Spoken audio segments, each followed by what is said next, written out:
Welcome বন্ধুরা, তোমাদের সবাইকে স্বাগতম জানাই আমাদের এবিসি স্টাডি সেন্টারে। আজকে আমরা ইতিহাসের 4 নম্বর কোশ্চেনের কিছু দেখব। তো ইতিহাসের মাধ্যমিকে 4 নম্বর কিছু কোশ্চেন দেব, সেইগুলো তোমাদের আর দেরি না করে 2024 সাজেশন আমরা দেখে নিই। তো 4 নম্বরের কোশ্চেনে তোমরা প্রথমে দেখতে পাচ্ছ, এক, আধুনিক ভারতের ইতিহাস চর্চায় সরকারি নথিপত্রের ভূমিকা। 2, ইতিহাসের উপাদান রূপে আত্মজীবনী ও স্মৃতিকথা গুরুত্ব লেখো। 3, ইতিহাসের তথ্য সংগ্রহে ইন্টারনেটের সুবিধা ও অসুবিধা। টিকা 4 নম্বরে দেখতে পাচ্ছ নারীর ইতিহাস অথবা নারীর ইতিহাস চর্চার গুরুত্ব। টিকা 5 নম্বরের পাঁচের দাগে দেখতে পাচ্ছ টিকা লেখো সোমপ্রকাশ পত্রিকা ইতিহাসের উপাদান হিসেবে সোমপ্রকাশ পত্রিকা নিয়ে এটা টিকা। তারপরে 6 নম্বরে দেখতে পাচ্ছ নারী শিক্ষা প্রসার ঈশ্বরচন্দ্র বিদ্যাসাগর অবদান, এটা খুব ইম্পর্টেন্ট আছে। তার সাথে সমাজ সংস্কার ও শিক্ষা বিস্তারে বিদ্যাসাগর অবদান। তো বাংলার নারী মুক্তি আন্দোলনের বামাবোধিনী পত্রিকা, হুতুম প্যাচার নকশাগ্রন্থে 19 শতকে বাংলার কিরূপ সমাজ চিত্র পাওয়া যায়। এর সাথে আছে আধুনিক চিকিৎসাবিদ্যার চর্চায় কলকাতা মেডিকেল কলেজের ভূমিকা। উডের ডিসপ্যাচ বা উডের নির্দেশনামা, এখানে দেখতে হচ্ছে 10টা কোশ্চেন আছে। এরপরে আরও আছে 11 দাগের স্বামী বিবেকানন্দের ধর্ম সংস্কারের আদর্শ ব্যাখ্যা করো। তার সাথে অথবা দিয়ে আছে স্বামীজি নব্য বেদান্তবাদ ব্যাখ্যা করো। তার সাথে 12 দাগে দেখতে হচ্ছে শ্রীরামকৃষ্ণ পরমহংসদেবের সর্বধর্ম সমন্বয় এর আদর্শ ব্যাখ্যা করো।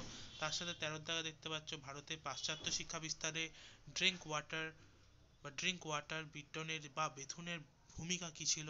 ব্রাহ্ম আন্দোলনের কেশবচন্দ্র সেনের ভূমিকা সংক্ষেপে আলোচনা। এগুলো যে কটা কোশ্চেন আছে এগুলো সব ইম্পর্টেন্ট। তো এইগুলো থেকে করলে তোমরা নিশ্চয়ই কমন অনেকটাই পাবে, 99% কি 100%ই বলি, তোমরা কমন পাবে। এর সাথে 15 টাকা দেখতে পাচ্ছ 1855 খ্রিস্টাব্দে সাঁওতাল বিদ্রোহ কেন হয়েছিল, এটা খুব ইম্পর্টেন্ট। নীল বিদ্রোহের প্রতি শিক্ষিত মধ্যবিত্ত সমাজের মনোভাব কেমন ছিল। 17 টাকা দেখতে পাচ্ছ ঔপনিবেশিকরণ আইন কি, ব্রিটিশ সরকার কি উদ্দেশ্যে আইন প্রণয়ন করেছিল। টিকালেখ দেখতে পাচ্ছ কোল বিদ্রোহ রয়েছে। তার সাথে 19 দাগে দেখতে পাচ্ছ ভারতের জাতীয়তাবাদী চেতনা বিস্তারে আনন্দবত উপন্যাসের ভূমিকা কী ছিল। 20 দাগের ভারত সভা কবে কী উদ্দেশ্যে প্রতিষ্ঠিত হয়।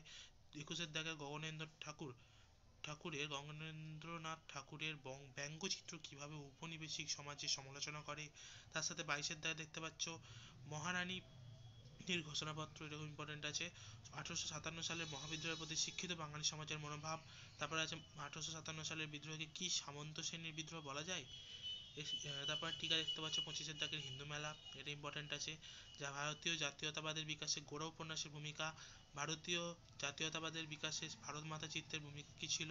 এর সাথে 28 দেখতে পাচ্ছ বসু বিজ্ঞান মন্দির টিকা, ছাপা বইয়ের সাথে শিক্ষা বিস্তারের সম্পর্ক কী।